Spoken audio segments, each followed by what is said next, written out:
Um ditado popular que diz que as palavras têm poder de lei e que, uma vez ditas, são como penas ao vento, jamais poderão ser recolhidas novamente. A palavra é tão importante que o grande diferencial na evolução da humanidade se deu exatamente quando os homens começaram a se comunicar verbalmente uns com os outros.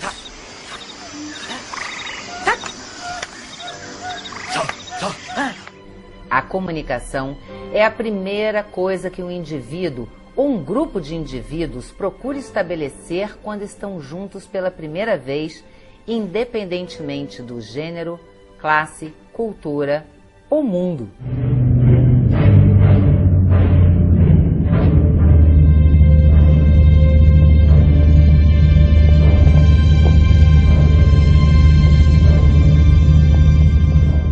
Os pais ficam encantados quando o bebê diz as suas primeiras palavrinhas. Bom dia, minha família que me ama. Não é, mamãe?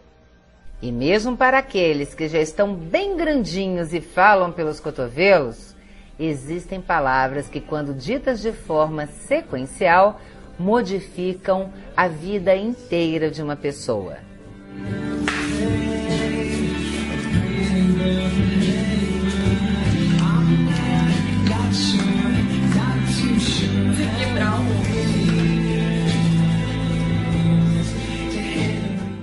As palavras são tão importantes que, dependendo da forma com que são colocadas numa frase, o entendimento pode ser bem diferente da intenção inicial de quem disse, ou não. Alguns veículos de comunicação, no intuito de despertar o interesse dos leitores, usam e abusam da criatividade na hora de criar as suas manchetes de capa. E algumas, diga-se de passagem, são bem engraçadas. Maná, maná. Maná, maná. Maná, maná.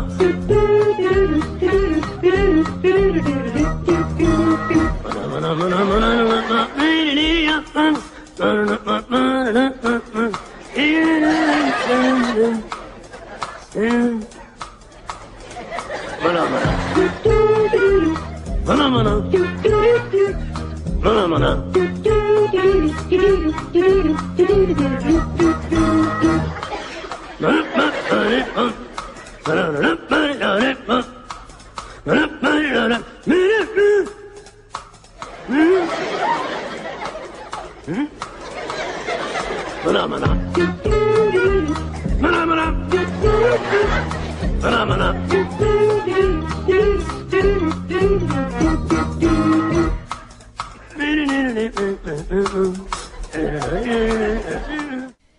Mas, infelizmente, nem sempre o resultado dessa manipulação é engraçado, muito pelo contrário.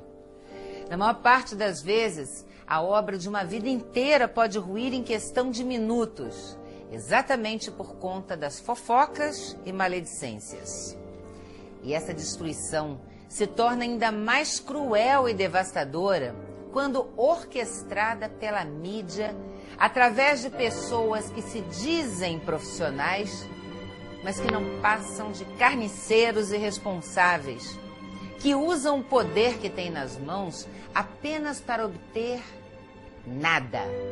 Sim, porque o preço que se paga pela destruição de vidas é alto demais em face a qualquer tipo de ganho momentâneo. Um dos casos mais clássicos desse tipo de dano ocorreu na década de 80 em São Paulo, mais precisamente na escola base.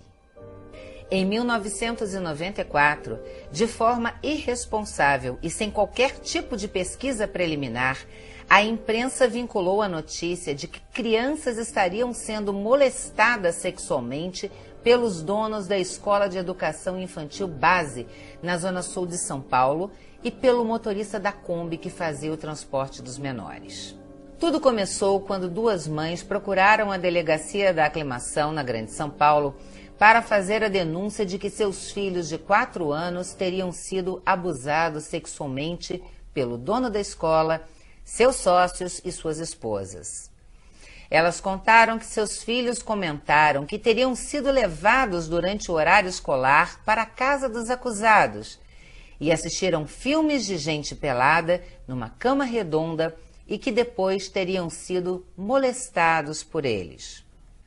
O delegado que recebeu a acusação não era titular da 16ª DP e iniciou as investigações dentro dos padrões legais. Com um mandado de busca e apreensão, foi à casa dos acusados, mas nada encontrou. Sequer a tal cama redonda que as mães alegaram ter escutado seus filhos falarem. As duas crianças foram encaminhadas ao IML local para o exame de corpo de delito. Entretanto, o delegado que ficou à frente do caso, Edélcio Lemos, não teve a mesma conduta imparcial. Tomado pela vaidade em estar na TV, alimentou o delírio sensacionalista e irresponsável, encabeçado por diversas emissoras de TV aberta em todo o país, passando informações falsas, sem qualquer embasamento legal, e em pouco tempo o clima de comoção já era incontrolável. Logo em seguida, outros casos vêm à tona.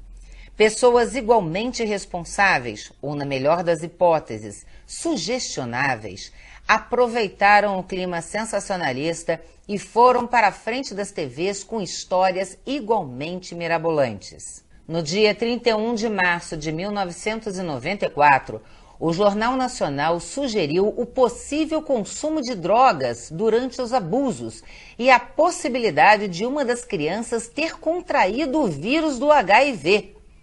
Em 5 de abril, sem qualquer prova material e não permitindo o acesso de ninguém, nem dos advogados do casal à pasta do inquérito, o delegado prendeu os acusados, num claro exercício de abuso de poder instigado pela vaidade pessoal, estimulada pela mídia irresponsável. Os proprietários da escola base tiveram suas vidas destruídas. A escola foi depredada, todo o patrimônio de uma vida arruinado. Os então acusados de abuso sexual foram expurgados da sociedade sem direito de defesa, julgados e condenados sumariamente sem que nenhuma prova fosse encontrada. No final de tudo, a verdade vem à tona. A assadura na região anal dos meninos nada mais era do que consequência de distúrbios intestinais comuns em crianças pequenas que não sabem fazer sua higiene íntima corretamente.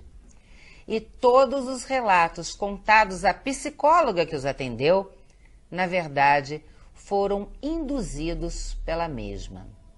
18 anos depois da bárbara cometida pela mídia brasileira, em dezembro de 2012, a Rede Globo foi condenada a pagar uma indenização de 1.500 salários mínimos a cada um dos donos, injustamente acusados. Mas dinheiro algum vai apagar a dor, a vergonha, a dissolução dos casamentos que se seguiram, tampouco restaurar a obra de uma vida. Mas Paula ainda espera. Endividada e sozinha, aos 44 anos, ela tenta vencer a depressão. Eu quero ter paz. A paz que eu quero é poder pagar minhas contas e tentar recomeçar. É isso só que eu quero.